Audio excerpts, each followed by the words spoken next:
அனைவருக்கும் வணக்கம். இன்றைக்கு நான் இந்த பதிவில் என்ன சொல்லலான்னு இருக்கேன்னு பார்த்தீங்கன்னா, பிள்ளைகள் நன்றாக படிக்க திலக வழிபாடு செய்கிறது ரொம்ப முக்கியம் அப்படிங்கிறத பற்றி நான் இந்த பதிவில் சொல்லலான்னு இருக்கேன். இது என்னன்னு பார்த்தீங்கன்னா, நானும் ஒரு பதிவில் இந்த பதிவை பார்த்ததுக்கு பிறகு என்னுடைய பிள்ளைகளுக்கு செஞ்சதுக்கு பிறகு அவங்க நன்றாக படிக்கிறாங்க அப்படிங்கிற ஒரு காரணத்தினால தெரியாதவங்களுக்கு இதை தெரிஞ்சுக்கணும் அப்படின்னு சொல்லி இந்த பதிவை நான் போடுறேன். நீங்களும் இதை பார்த்துட்டு இந்த மாதிரியான விஷயங்களை நீங்கள் கடைபிடிச்சிங்கன்னா பிள்ளைகள் உண்மையிலேயே நன்றாக படிப்பாங்க. இதுக்கு திலக வழிபாடு அப்படின்னு கூட சொல்லலாம். அதனால் நண்பர்களை நீங்களும் இதை செஞ்சு பாருங்கள். பிள்ளைகளுக்கு செஞ்சு பார்த்து பலனடையுங்க. இன்னும் ஒரு சில நாட்களில் பொது தேர்வு தொடங்கவிருக்கிறது. 10ஆம் வகுப்பு படிக்கும் மாணவர்களாக இருந்தாலும் சரி, 12ஆம் வகுப்பு படிக்கும் மாணவர்களாக இருந்தாலும் சரி, அவர்களுக்கு இந்த காலகட்டம் ரொம்ப முக்கியமானது. இது நாள் வரை அவர்கள் படிக்கவில்லை என்றாலும் கொஞ்சம் கூடுதல் கவனம் எடுத்து இன்றிலிருந்து படிக்க துவங்கினாலும் அவர்களுடைய வாழ்க்கை சரியான பாதையில் செல்லும்.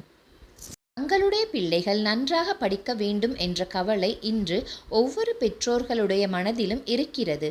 பிள்ளைகள் நன்றாக படிக்காமல் இருப்பதற்கு என்னவெல்லாம் வேண்டுமோ அதெல்லாம் நம்முடைய வீடுகளில் இன்றைய சூழ்நிலையில் இருக்கிறது. இந்த காலகட்டத்தில் பிள்ளைகளை தேர்வில் தேர்ச்சி பெற வைக்க, பிள்ளைகளுடைய கவனம் சிதறாமல் இருக்க, அவர்களுக்கு நல்ல மதிப்பெண் பெற என்ன பரிகாரம் செய்யலாம்? பயனுள்ள சில பரிகாரங்களை தான் இன்றைய ஆன்மீகம் சார்ந்த பதிவின் மூலம் நாம் தெரிந்து கொள்ளப் போகின்றோம். உங்களுடைய குழந்தை ஆண் குழந்தையாக இருந்தாலும் பெண் பிள்ளையாக இருந்தாலும் சரி, தினமும் அவர்கள் குளித்து முடித்தவுடன் 2 புருவங்களுக்கு மத்தியில் இருக்கும் இடத்தில் சந்தன பொட்டு வைத்து விடுங்கள். சாதாரண சந்தனமாக இருக்கக்கூடாது. சுத்தமான சந்தனத்தில் கொஞ்சம் பன்னீர் அல்லது தண்ணீர் விட்டு குழைத்து குலதெய்வத்தை நினைத்து அந்த சந்தனத்தை பிள்ளைகளுடைய நெற்றியில் இட்டுவிட்டாலே போதும். விட்டால் கோவிலில் சிவனுக்கு அபிஷேகம் செய்த சந்தனம் அல்லது அம்மனுக்கு அபிஷேகம் செய்த சந்தனம் இருந்தால் வாங்கி அதை விட்டாலே போதும். உங்களுடைய பிள்ளைகள் படிப்பில் நல்ல ஆர்வத்தோடு இருப்பார்கள். நிறைய படிக்க வேண்டும், நிறைய மதிப்பெண் எடுக்க வேண்டும் என்ற ஆர்வம் அவர்களுக்கு வந்துவிடும். நினைவில் வைத்து கொள்ளுங்கள், 2 புருவங்களுக்கு மத்தியில் அந்த சந்தனம் இடப்பட வேண்டும். காலை மாலை இருவேளையும் இந்த சந்தனத்தை படிக்கும் பிள்ளைகளுக்கு வைக்கலாம். 10ஆம் வகுப்பு 12ஆம் வகுப்பு படிக்கும் பிள்ளைகளுக்கு மட்டும்தான் இதை வைக்க வேண்டும் என்ற அவசியமும் கிடையாது. சின்ன குழந்தைகளுக்கும் இந்த சந்தன பொட்டு வைப்பது படிப்பில் ஆர்வத்தை அதிகரிக்கும் என்பது ஜோதிடர்களின் கருத்து.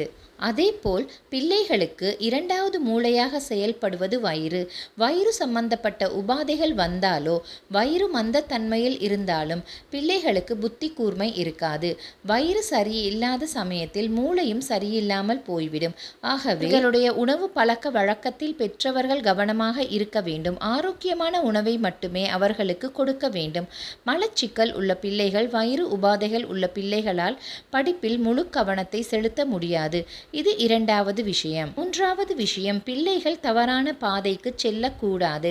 அவர்களுக்கு மனக்குழப்பம் எதுவும் ஏற்படக்கூடாது என்றால் அவர்களை சுற்றி இருக்கும் அதிர்வலைகள் எப்போதுமே பாசிட்டிவாக இருக்க வேண்டும்.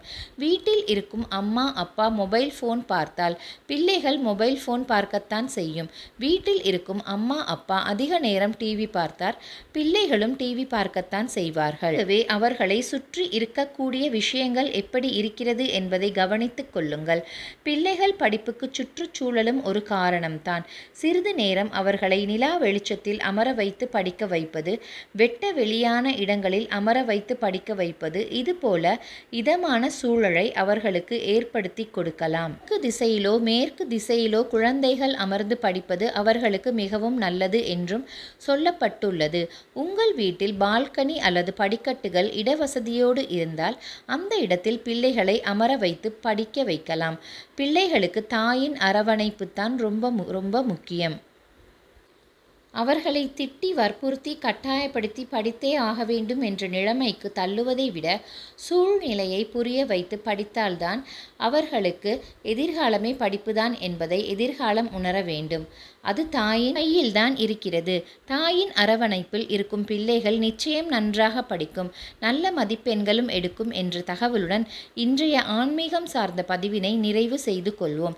எனவே நாமும் பெற்றோர்களாகிய நாமும் என்ன செய்ய வேண்டும்னு பார்த்தீங்கன்னா, தாயாகிய நாம் பிள்ளைகளுடைய படிப்பில் அதிக கவனம் செலுத்தி நாம் அவர்களை அரவணைத்து வழிநடத்தி சென்றாலே பிள்ளைகள் நன்றாக படித்து நல்ல மதிப்பெண்கள் பெறுவார்கள் என்று கூறி இந்த பதிவினை நான் நிறைவு செய்து கொள்கிறேன். நன்றி, வணக்கம்.